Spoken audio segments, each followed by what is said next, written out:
चलिए सातवां प्रश्न देखते हैं। सातवां प्रश्न क्या दिया है, समांतर श्रेणी 8, 15, 22 रेस का अंतिम पद 218 है, पदों की संख्या ज्ञात कीजिए। तो देखो समांतर श्रेणी दे दिया है, अंतिम पद भी दे दिया है, तो पदों की संख्या ज्ञात करना है, मतलब क्या ज्ञात करना है, हमें n का मान ज्ञात करना है। तो देखो इसके लिए कैसे हल करेंगे, इसको देखते हैं स्टेप बाय स्टेप।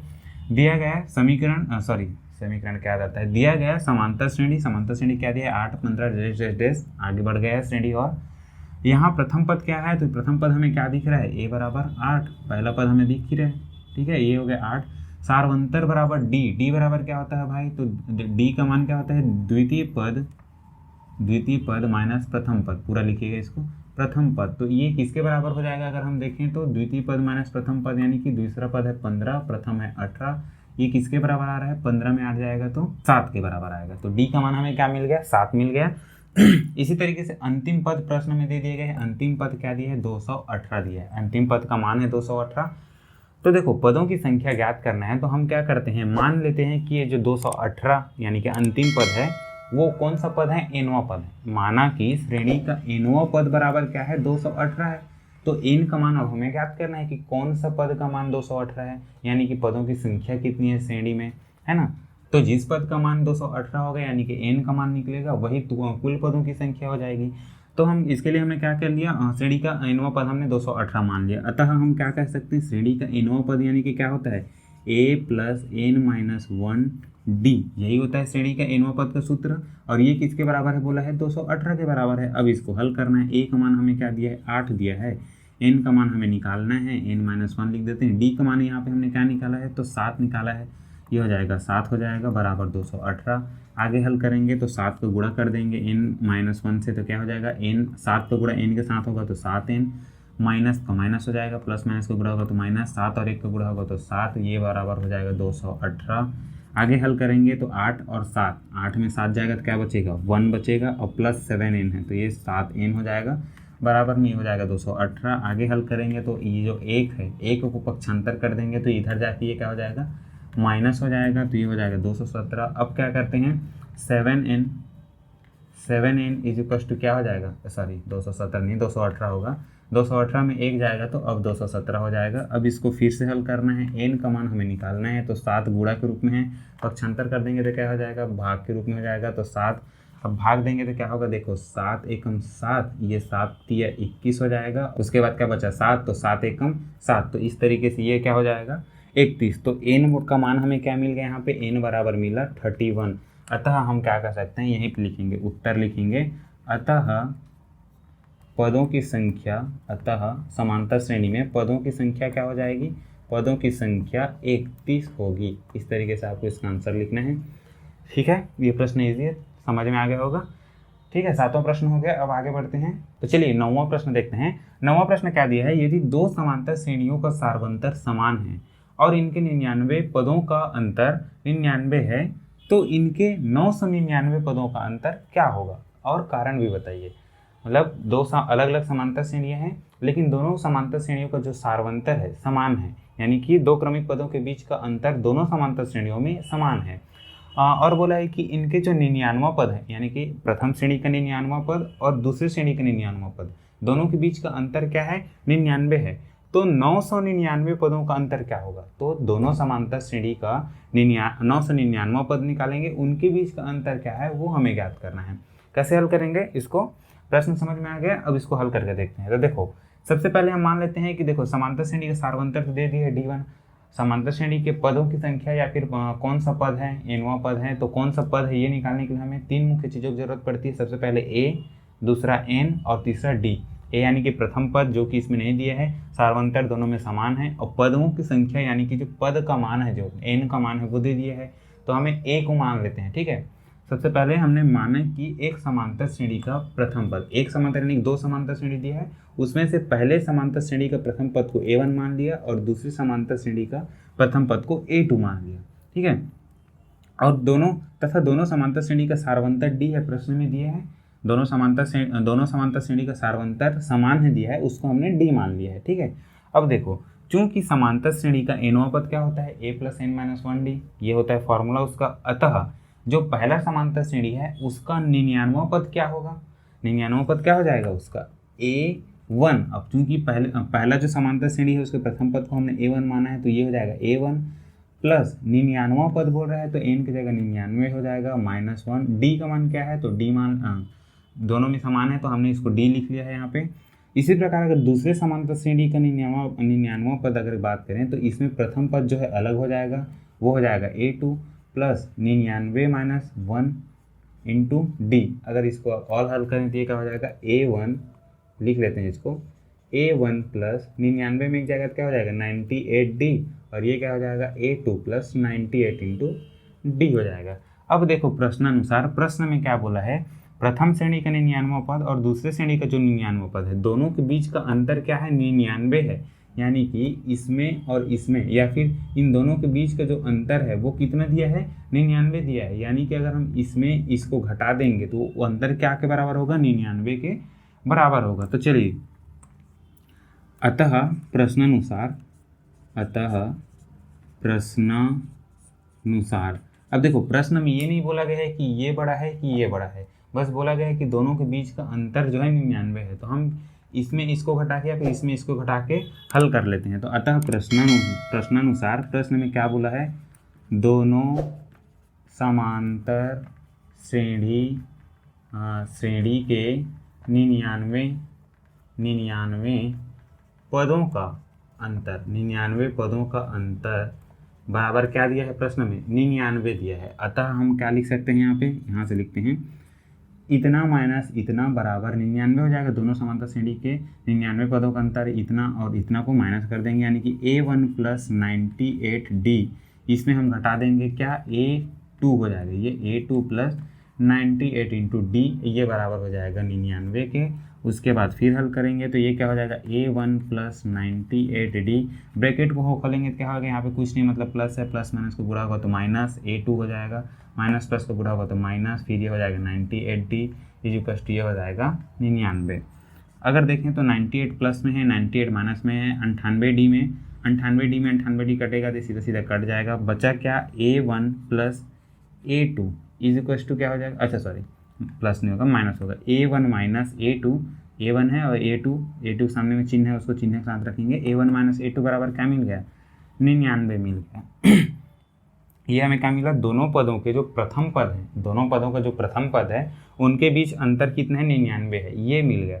लेकिन प्रश्न में हमें क्या पूछा है, 999 पदों का अंतर क्या हो जाएगा। तो जैसा हमने यहाँ पे लिया, अतः पहले समांतर श्रेणी का 99वां पद ये हो जाएगा, दूसरे श्रेणी का 99वां पद ये हो जाएगा। उसी तरीके से अब हम क्या करते हैं, पहले श्रेणी का 999वां पद क्या होगा वो निकाल लेते हैं, दूसरे श्रेणी का 999वां पद क्या होगा वो निकाल लेते हैं। दोनों के बीच का अंतर हमें ज्ञात करना है। इसको समीकरण 1 करके लिख लेते हैं। अब यहाँ पे आप लिखना है अब करके लिखेंगे। अब क्या करना है, अब हमें पहले समांतर श्रेणी का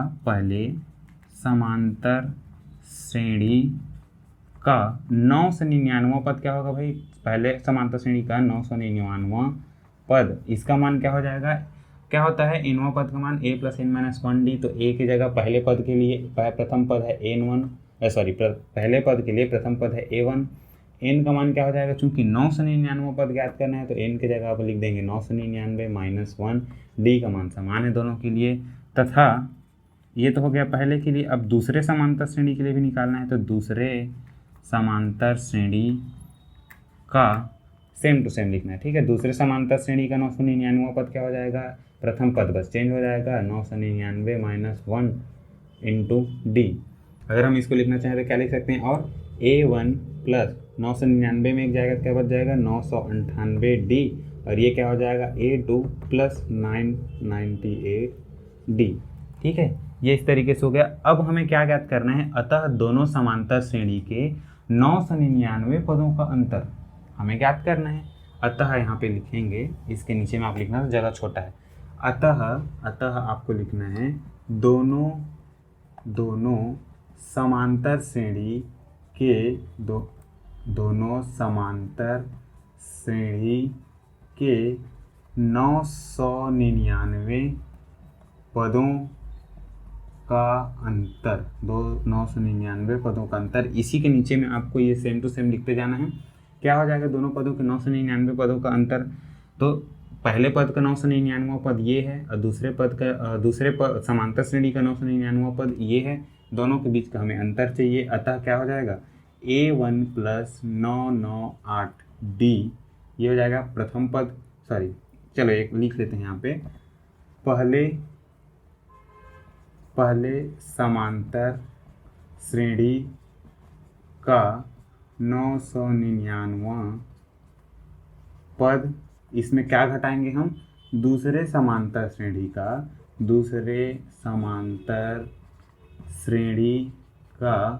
999वां पद।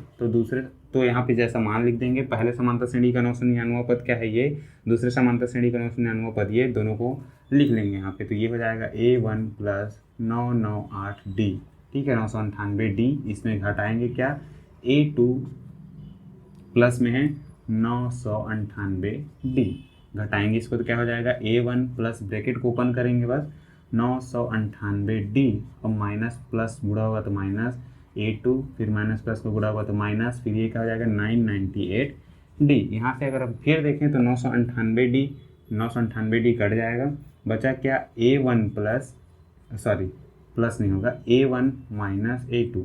अब देखो यही डिफरेंस होगा 999 पदों का अंतर। यही डिफरेंस क्या होगा, दोनों समांतर श्रेणी के 999 पदों में 99 जो पद हैं उनके बीच का अंतर क्या होगा, A1 माइनस A2 के बराबर। अगर हम देखें तो A1 माइनस A2 के अंतर जो है समीकरण 1 से देखें तो ये किसके बराबर है, 99। यहाँ पे लिखेंगे समीकरण 1 से A1 माइनस A2 बराबर 99 क्या है, 99। तो देखो दोनों समांतर श्रेणी के 99 पदों के बीच का अंतर क्या दिया था, 99 दिया था, और हमने निकाल के देखा कि दोनों समांतर श्रेणी के 999 पदों के बीच का अंतर भी क्या मिला, 99 ही मिला। तो यहाँ पे उत्तर तो हमें मिल गया कि दोनों समांतर श्रेणी के 999 पदों के बीच का अंतर क्या होगा, 99 होगा। अब हमें कारण बताइए, प्रश्न बोला गया कारण भी बताइए, तो हमें कारण भी बताना है कि 999 पदों के बीच का अंतर भी 99 क्यों हुआ। तो इसको समझते हैं। एक एग्जांपल लेते हैं, दो समांतर श्रेणी ले लेते हैं, 2, 4, 6, 8, 10 और 12। दो ऐसे समांतर श्रेणी लेते हैं जिनका सार्वंतर समान हो, जैसे कि इसमें इनके सार्वंतर क्या है, 2 है। तो एक और श्रेणी ले लेते हैं 5, 7, 9, 11 और ये हो जाएगा 13 और 15। तो देखो अगर इनमें हम देखें तो ये पहला, दूसरा, तीसरा, चौथा, पाँचवा, छठवां पद क्या है, 12 है। तो इस छठवां पद तक पहुँचने के लिए हमें इसमें 2 को कितने बार जोड़ना पड़ा, 5 बार जोड़ना पड़ा। यहाँ पे 2, यहाँ 2, यहाँ 2 और यहाँ 2। तो इस छठवें पद तक पहुंचने के लिए हमें 2 को 5 बार जोड़ना पड़ा। चूंकि यहाँ भी सार्वंतर 2 है, अतः इस छठवें पद तक पहुंचने के लिए यहाँ भी हमें 2 को कितने बार जोड़ना पड़ेगा, 5 बार जोड़ना पड़ेगा। तो जाहिर सी बात है कि ये जो 2 है प्रथम पद है और ये छठवां पद है, प्रथम पद और छठवां पद के बीच अंतर कितना होगा, हमने 2 को 5 बार जोड़ा है यानी कि 10 का अंतर होगा। तो जाहिर सी बात है दूसरे समांतर श्रेणी में भी सार्वंतर 2 है और 2 को 5 बार जोड़ा गया है। तो पहले पद से छठवें पद तक पहुंचने के लिए पहले पद और छठवें पद के बीच का अंतर देखें तो इसमें भी क्या मिलेगा, 10 ही मिलेगा। ऐसा क्यों हो रहा है, क्योंकि दोनों ही समांतर श्रेणियों का जो सार्वंतर है वो समान है। अतः समांतर श्रेणी के दोनों समांतर श्रेणी के किन्हीं भी पदों के बीच के अंतर अगर हम देखें, किन्हीं भी समान पदों के बीच अंतर अगर हम देखें तो वो हमेशा समान मिलेगा। ठीक है, उत्तर क्या लिखना है, चूंकि दोनों समांतर श्रेणी का सार्वंतर समान है, अतः दोनों समांतर श्रेणियों के किन्हीं भी 2 समान पदों के बीच अंतर भी सदैव समान होंगे। ठीक है, इस तरीके से आपको आंसर लिखना है। ये हो गया 9वां प्रश्न। अब अगला प्रश्न देखते हैं। तो चलिए 10वां प्रश्न देखते हैं। 10वां प्रश्न क्या दिया है, फूलों की एक क्यारी की पहली पंक्ति में 23 पौधे, दूसरी पंक्ति में 21 पौधे और तीसरी पंक्ति में 19 पौधे हैं इत्यादि। इस तरीके से मतलब पंक्तियां बढ़ते गई हैं। इस क्यारी की अंतिम पंक्ति है उसमें 5 पौधे हो, तो क्यारी में कुल कितनी पंक्तियां हैं ज्ञात करना है। जैसे कि मान लेते हैं कि एक ज़मीन है, तिरछा ज़मीन होगा, मान लेते हैं कि इसमें क्या है टोटल 1, 2, 3 ऐसे होते हुए मान लेते हैं कि कितनी इस तरीके से है।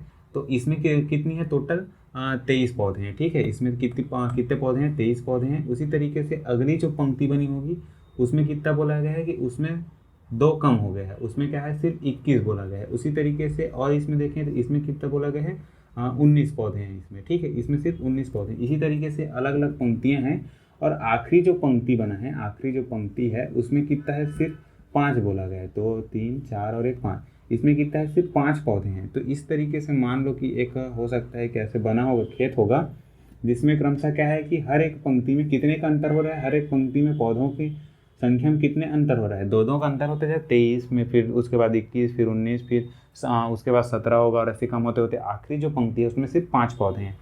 आपके गांव साइड में भी होता होगा, यदि आप गांव से होंगे तो पता होगा। हाँ, गांव में भी मान लो कि एक तिरछा ज़मीन है, इस तिरछा ज़मीन में मान लो कि कुछ पौधे बोना है, जैसे कि एग्जांपल के लिए आलू के पौधे बोते हैं, है ना। तो इस तरीके से अलग अलग पंक्तियाँ बना के बोते हैं, जिसे छत्तीसगढ़ी में बोले तो मांदा भरना भी बोलते हैं, है ना। तो आपको पता ही हो, जैसे कि आपके घर में मान लो आपको कोई बोलता है कि एक तिरछा ज़मीन है जिसमें पहली पंक्ति में हमने 23 पौधे बोए हैं, और उसके बाद दूसरी पंक्ति उसमें 21 पौधे लगाए हैं, उसके बाद फिर 2 कम हो गए 19, इसी तरीके से 2 पौधे कम होते गए हैं, और आखिरी जो पंक्ति है उसमें 5 पौधे होंगे, ठीक है। लेकिन पंक्तियों की संख्या क्या है वो ज्ञात नहीं हमें। इस तरीके से अगर आपको मान लो कोई बोलता है तो आप बोलना कि रुकिए, हम पंक्ति की संख्या निकाल के बताते हैं। क्यों? क्योंकि हमने समानता श्रेणी पढ़ा है, ठीक है। इस तरीके से आप उनको पंक्तियों की संख्या ज्ञात करके बता सकते हैं। कैसे, इसको हल करके देखते हैं। चलो देखो, प्रश्न में क्या दिया है, क्यारी की जो पहली पंक्ति है उसमें पौधों की संख्या कितनी है, 23, दूसरी पंक्ति में 21, तीसरी में 19 और अंतिम में 5। तो इसको हम समांतर श्रेणी के रूप में लिख सकते हैं। कैसे, देखो प्रथम पद में 23 पौधे हैं, फिर उसके बाद 2 कम हो गए 21, उसके बाद कितना हो गया 19, फिर इसी प्रकार आगे बढ़ते गए हैं, और अंतिम पद में कितने हैं, 5, ठीक है। तो इस तरीके से हमारे पास एक समांतर श्रेणी बन गई। अब क्या बोला गया है कि इस पंक्तियों की संख्या ज्ञात करना है। पंक्तियों की संख्या ज्ञात करना है तो कैसे हमें ज्ञात कर सकते हैं, समांतर श्रेणी में क्या दिया है, ए दिया है, और उनके बीच का अंतर देखें तो सारांतर भी मिल जाएगा। अब देखो अंतिम पद बोल दिया गया है, यानी कि ये जो पद होगा, यानी कि जिस पद का मान, यानी कि nवां पद, जैसे कि मान लेते हैं कि nवां पद का मान 5 होगा, तो जिस पद का मान 5 होगा यही अंतिम पद होगा, और यही अंतिम पद है, यानी कि जिस पद का मान निकलेगा वही क्या हो जाएगा, कुल पंक्तियों की संख्या हो जाएंगी। यानी कि माना कि श्रेणी का जो nवां पद है, माना कि श्रेणी का nवां पद क्या होगा, 5 के बराबर है। nवां पद 5 होगा, अतः अब nवां पद ही 5 होगा और यही अंतिम पद है, यानी कि n का जो मान निकलेगा वो क्या निकल जाएगा, सीधा पंक्तियों की संख्या। एक nवां पद 5 होगा, अतः हम क्या कह सकते हैं, nवां पद बराबर क्या होता है, a + n-1 d बराबर 5। अतः यहाँ पे अतः करके लिखेंगे a + n-1 × d बराबर 5 हो जाएगा। a का मान क्या दिया है, यहाँ पे हम देख सकते हैं 23 दिया है, प्लस n-1, तो n का मान ही तो निकालना है। अब d का मान, अच्छा हमने यहाँ पे d का मान नहीं निकाला था, ये समांतर श्रेणी लिखेंगे, उसके बाद यहाँ पे लिखेंगे, इसके नीचे में लिखना है, श्रेणी के नीचे में सारवंटर d बराबर क्या हो जाएगा, 21 - 23, यानी कि क्या मिलेगा, -2। d का मान हमें क्या मिला, -2 मिला, तो यहाँ पे हम क्या लिखेंगे, -2 बराबर 5। उसके बाद इसको हल कर लेंगे, 23 ब्रैकेट को ओपन करेंगे तो देखो क्या हो जाएगा, प्लस में इस ब्रैकेट और इस ब्रैकेट के अंदर गुणा कर लेते हैं, तो n और -2 का गुणा होगा तो -2n, फिर माइनस का गुणा होगा तो +2 और 1 का गुणा होगा तो 2 बराबर ये हो जाएगा 5। फिर ब्रैकेट को ओपन करेंगे तो क्या हो जाएगा, 23, और फिर माइनस में 2n है तो 1 हो जाएगा, प्लस का गुणा होगा तो +2 हो जाएगा, ये हो जाएगा 5। हमें n का मान ज्ञात करना है, जो भी संख्या है उसको जोड़ के उधर पक्षांतर कर देते हैं, तो 23 और 2 क्या हो जाएगा, 25 - 2n = क्या हो जाएगा, 5। एक काम करते हैं, 2n को उधर पक्षांतर कर देते हैं, या फिर 5 को इधर ले आते हैं, तो ये क्या हो जाएगा, 25 में 5 माइनस हो जाएगा, इधर +5 है तो इधर -5, -2n है तो ये हो जाएगा 2n प्लस में हो जाएगा। आगे हल करेंगे तो ये क्या हो जाएगा, 25 में 5 जाएगा तो क्या बचेगा, 20 बचेगा। फिर उसके बाद ये हो जाएगा 2n के बराबर, यही को अगर हम ऐसे भी लिख सकते हैं 2n बराबर 20, तो n का मान क्या हो जाएगा, 20/2।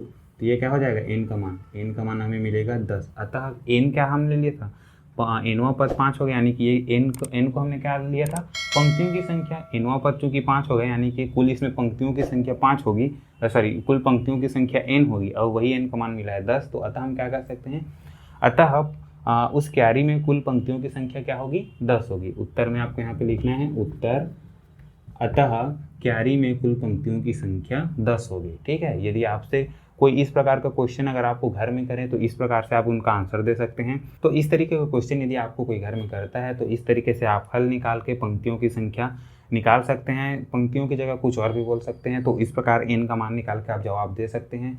इससे क्या होगा कि इससे आपको गणित के क्वेश्चन भी हल करते बन जाएगा, गणित का क्वेश्चन हल करना आ जाएगा, साथ ही साथ इस गणित को अपने दैनिक जीवन में कैसे यूज़ करना है ये भी सीख जाएंगे। तो इस तरीके से दैनिक जीवन की जो भी समस्याएं होती है उनको गणित से रिलेट कीजिए, गणित से रिलेट करके उनका हल निकालिए। इससे क्या होगा कि गणित के क्वेश्चन हल करना भी आ जाएगा और दैनिक जीवन की जो भी समस्याएं हैं उनको भी हम हल कर सकते हैं।